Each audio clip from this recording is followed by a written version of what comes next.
Hello, dear viewers, and welcome to a brand new episode of DocTalk, your weekly guide to understanding the medical and behavioral topics that matter most to you and your family. Children's behaviors open a window into their inner world. It could be constant crying, ignoring, repeated stubbornness, or even a tantrum. But each of these always carries a deeper message. Today on Doc Talk, we will highlight this important subject. How can we understand children's behaviors? What is normal and what should cause concern? And how do we handle them with balance and wisdom? Our guest today is Miss Mai Alshawaf, life coach and child behavior specialist, who will share her knowledge and experience with us. But before that, let's take a moment and learn more about our guest. Stay tuned. Welcome back, dear viewers, here with our distinguished guest in the studio, Miss Mai Alshawaf. We welcome you once again in a brand new episode. Thank you. Thank you so much for having me again. Thank you. Now, Miss Mai, let's dive deeper in regards to the child's behaviors. And can you tell us, what do we mean by the children's behaviors in general? A behavior is any action the child is showing us, whether he's doing something, saying something, his facial interaction, his facial expression, sorry. It could be behaviors he's doing not directly to you, to someone else. This is what we mean by behavior. And how can we distinguish between normal behavior and maybe worrying, concerning behavior? Any behavior that stays for a long time, affects the daily life of the parents, the child, the family, is a concern. Mm-hmm. For example, let's say we have a young child who's having tantrums or anger. If this anger persists for 1 week, 2 weeks, and then disappears, you don't say this behavior is a concern. Let's say this behavior stays for a longer period of time. It's been a month now and he's still angry, and his anger is affecting our daily life. He's harming himself, he's harming others. We're always late for school, school is always calling me, then this is definitely a concern.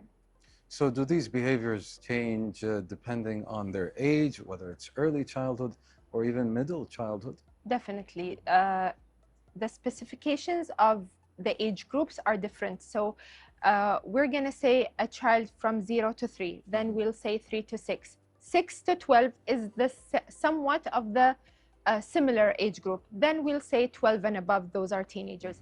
But in those days, you can see kids from the early age of 9 and 10, they're showing teenage behaviors. So because of the food we're eating, the fast life we're living, the social life the kids are living, the social interaction with social media, Yes. and electronics, you could see that teenage years are becoming early on, and you can see the signs early on. So there's a mixture between the age groups. And how do girls and boys differ in these types of behaviors? There's the common misconception that boys and girls will show different signs when it comes to behaviors, but some behaviors are the same. They only differ in the way they're expressing the behaviors. Most teenagers will have difficulties expressing themselves. Girls will isolate, boys will shout and scream, but they're both struggling the same way.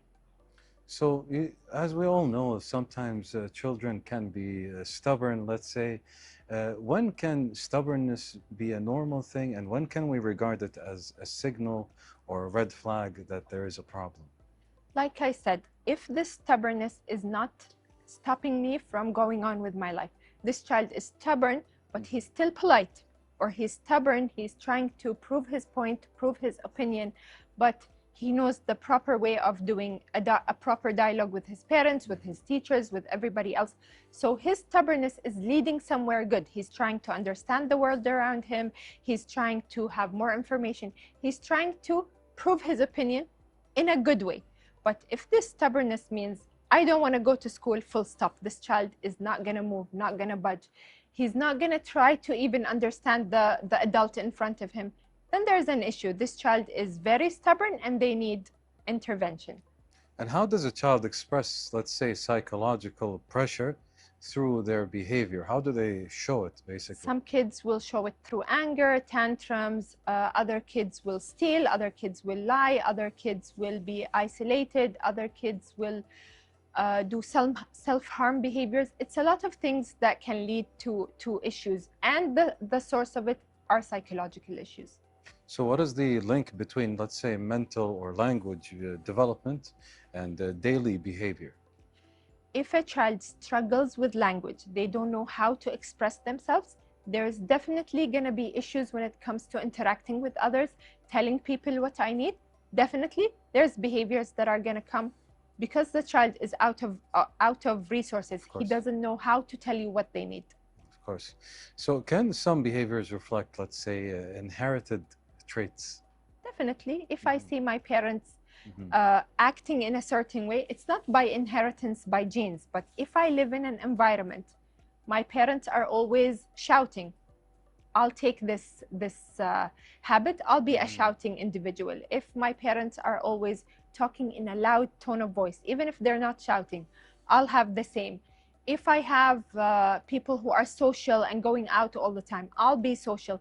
So it all depends on the environment I live in, but there is nothing specific. Each individual might have traits on their own. So it's not a rule that says if my parents have those habits or those traits that I'll be definitely the same. I see. It's not set in stone. So yes. How do we distinguish normal activity and hyperactivity? Normal activity is not normal because everybody has something different. Hyperactivity is the one that we need to focus on. When a child can't sit, when a child is always on the go, they say he's a motor of the speed car. He's always on the go. Yes. If he's always trying to disturb others, like he'll interfere into conversations, he'll jump up and down, he'll flip furniture, then there's definitely hyperactivity. And if a child is always trying to avoid certain tasks that are related to sitting down, going to the cinema, going to a birthday party, and actually sitting waiting for the activities, you'll definitely see that this is hyperactivity and it needs to be addressed. Well, Ms. May, we do have to pause here as we have a report, and we'll be right back to our conversation. Dear viewers, of course, as usual, everybody behind the scenes have been working diligently to bring you the best content, and with that, they have prepared this report, which ties into this topic. Let's watch it together, and we'll be right back. Stay tuned. Welcome back, dear viewers, once again in our studio with our distinguished guest, Ms. May. Can you tell us what role does the family environment play in shaping a child's personality? If a child lives in an environment or a home that advocates for speaking to yourself, that gives the child the space and the chance to show their creativity, their opinion, they're definitely gonna show up as individuals in life that are well-spoken, they know what to say, they know what they need, and they advocate for themselves. Let's say we live in a restricted environment. My parents are always shouting, my parents are always cutting me, my parents are not giving me the chance to express myself. I'm going to be a shy individual. I'm not going to speak properly. I'm not going to know what I want from life. So the place I live in, not just my home, my school, my extended family, the whole environment I live in definitely shapes my personality. And can you expand on that point where you know, sometimes there's some conflicts at home in the family. How will that reflect on the child's behavior? Every home has conflict. It's normal, but the way those conflicts show, the way we parents resolve those conflicts in front of our kids, behind of our kids, and we show our kids that conflict is normal and that it doesn't mean we don't love each other, we just have different opinions. It tells kids or teenagers that even parents are human. It's okay to be wrong sometimes. It's okay to have conflict. It's okay to face struggles. If you live in a pink la la la land and kids think that their parents are always happy, they grow up, they go to work, and then eventually their manager shouts or snaps or says something, they're not used to that. Yes. They think that everything must go their way, everything must be like they've imagined, and they're shocked and they don't know how to deal with it. It's nice to show kids what real life is, and our home is a miniature of real life. We can have social interactions, we have conflicts, we have different opinions, we have fights, and we resolve those fights in a nice manner, in a nice way, in a way that tells my kids that it's okay to have those conflicts, but it doesn't mean that we stop loving each other. Yes. And how does parenting style, you see some parents that are too lenient or even too strict. So how does that affect the children? Kids who have more lean parents and that everything is okay in their lives, I don't think they achieve much in life, because they don't know boundaries, they don't know rules, they don't know where to stop.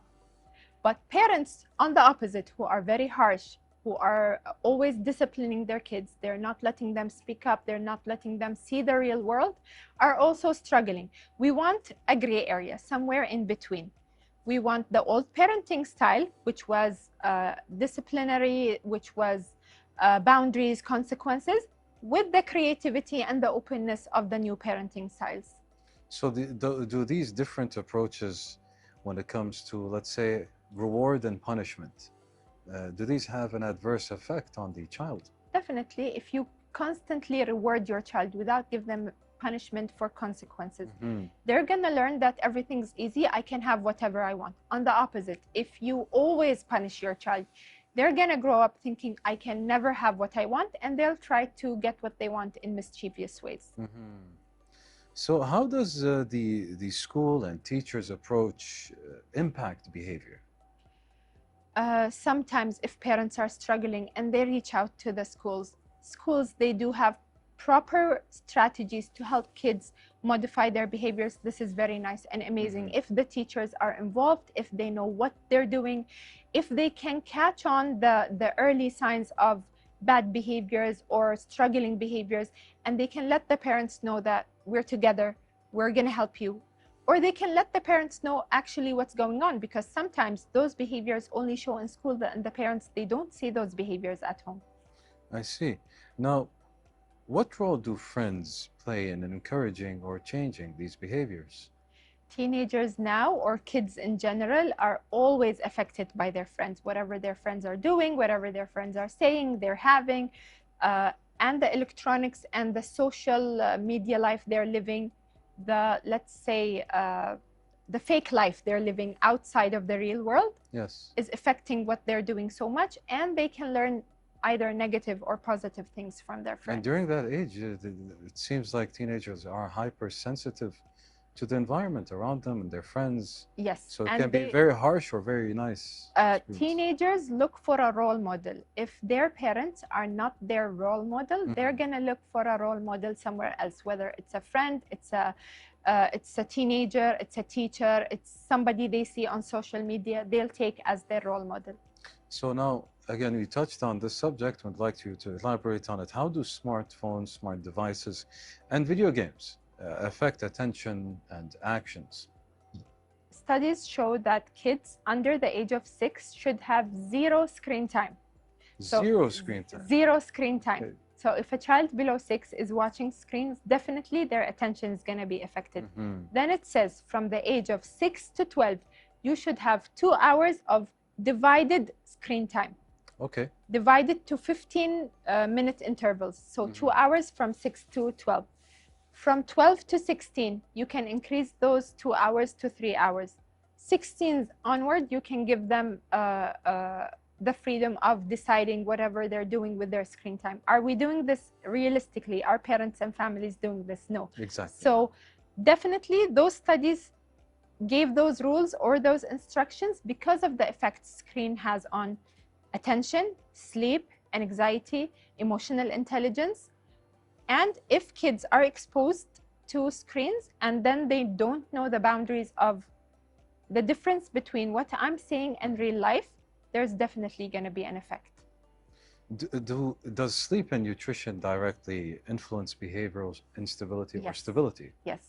If kids don't sleep properly, their behaviors are going to be affected on the long term. Or sometimes on the short term, you'll see a child not sleeping properly. They'll show aggression, anger the day after. Nutrition also affects kids who are struggling with ADHD, hyperactivity. If you give them more sugar, definitely there's going to be more energy that needs to be diverted into good behaviors. Otherwise, it's going to be turning into bad behaviors, and you'll struggle. Of course. No, Ms. May, as educational as this is, we do have to stop here as we do have a report, and then we'll be right back. Dear viewers, you won't want to miss this next segment, which is Myth or Fact. Stay tuned for that and much more. Welcome back, dear viewers, and I'm joined once again with our distinguished guest in the studio. Now, we have done this before, Ms. May, which is Myth or Fact, but for our viewers, it is when we present our expert in the studio with a statement, and you can indeed tell us if it is a fact or a common misconception. So, for the first one, a child does not notice small details. Myth, because some kids, they do notice details and they do pay attention. It all varies from one child to another. When we talk about crying, crying weakens a child's personality and character. Myth, because sometimes crying could be a source of expression. It could be a source of expressing whatever anger or whatever pain I have inside, and it could be a way of letting go whatever I'm suffering from and then catching up stronger. So in a way, it can be a blessing. Yes, definitely. So the next one, rewards always spoil children. Let's say this is a myth, because sometimes rewards could be a way of motivation, a way of positive reinforcement, and behavioral specialists, they have strategies that are related to rewards that can help parents to reinforce positive behaviors or stop negative behaviors by rewarding the child. I see. So for the next one, Ms. May, which is a quiet child has no behavioral issues. That's also a myth. A quiet child might have silent behavioral issues. They're struggling, their parents are struggling, but no one knows. Children do not understand house rules.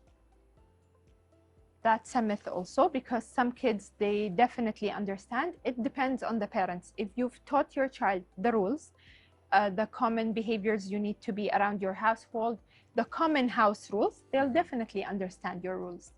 Okay. Children do not need a daily routine. That's also a myth. Kids, they definitely need daily routine. Without the routine, they're going to be messy all around. Some kids do struggle without routine.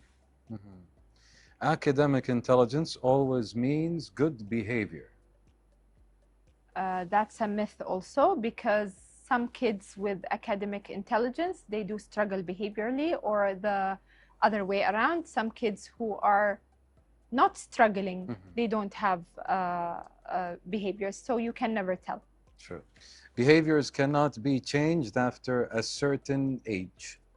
That's also a myth. You can definitely change behaviors whenever, if you put a strategic plan, and if you know what you're doing and you work with the right specialist, you can definitely change behaviors. It might take time because it's been long. The child is used to the behavior, but you'll definitely have some progress. You never know when.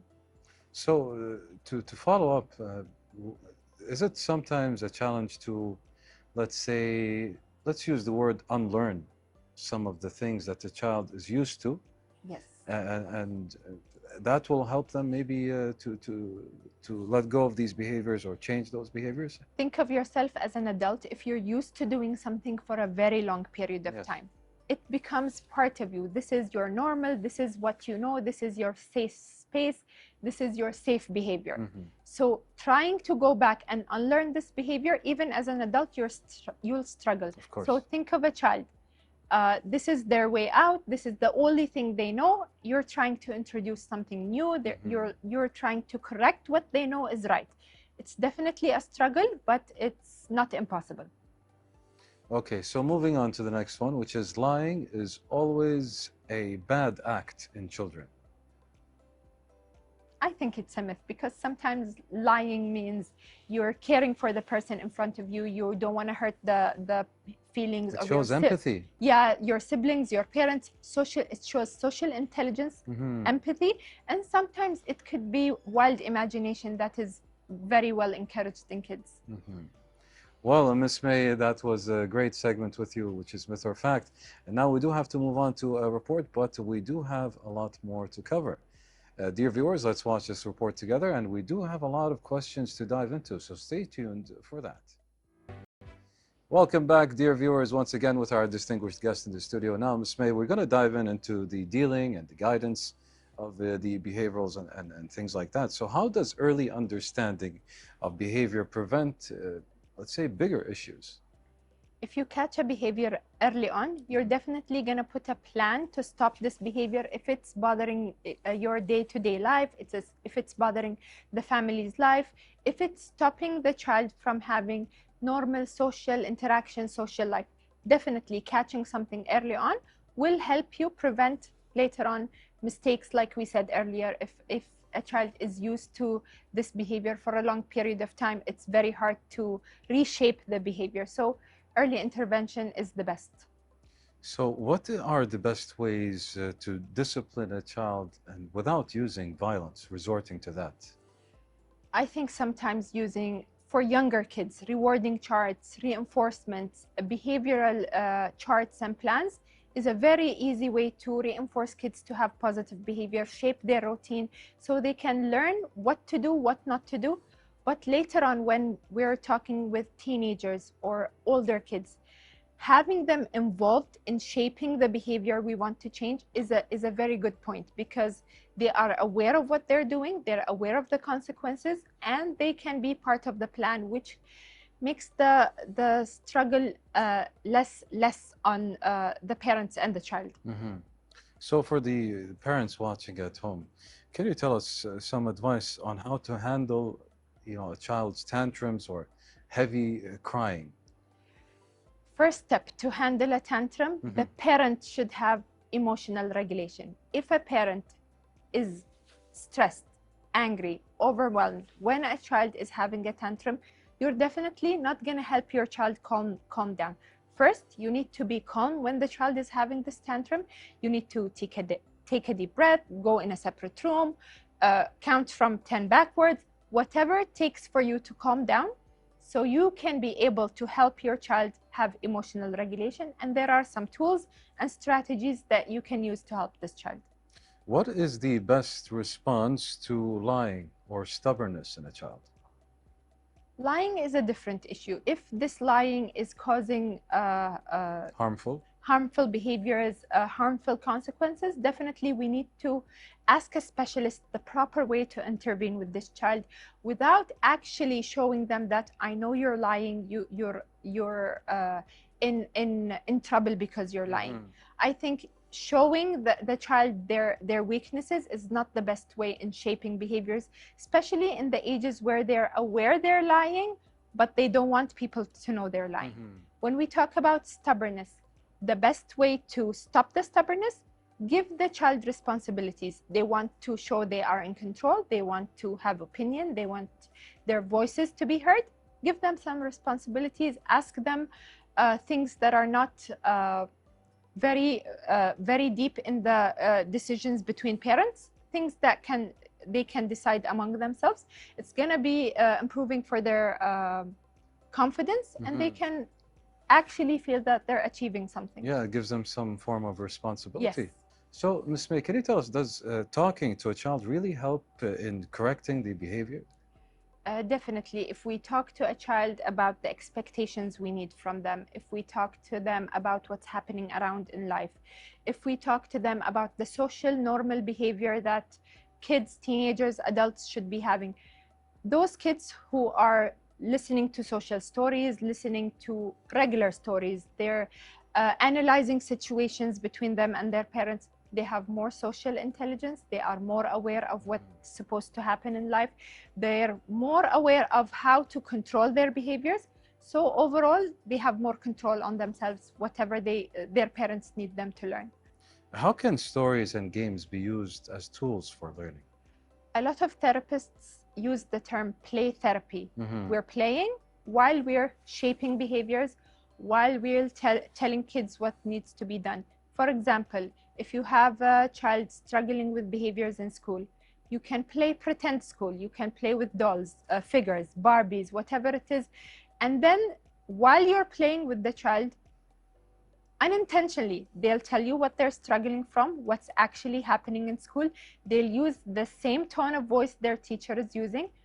You can in one way or another, reshape whatever the situation is going, redirect the behavior while you're playing. Sometimes you could play educational games that teaches children how to wait in line, take turns, how to ask proper questions, how to enhance their pronunciation for certain words so they can talk properly and avoid bullying in school. Play is a key for a lot of things. Which spills over to the, let's talk about the sports and arts and how they can help fix negative behaviors. If you have a child who's struggling with their behavior, definitely put them in sports. They'll have an outlet for their anger, their stress, their anxiety. They're gonna see people their own age group. They're gonna have a role model that is an adult outside of the home, whatever coach they're dealing with, mentor, teacher. Definitely, extracurricular activities is a positive way to enhance behavior. So how does a routine create a stable environment at home?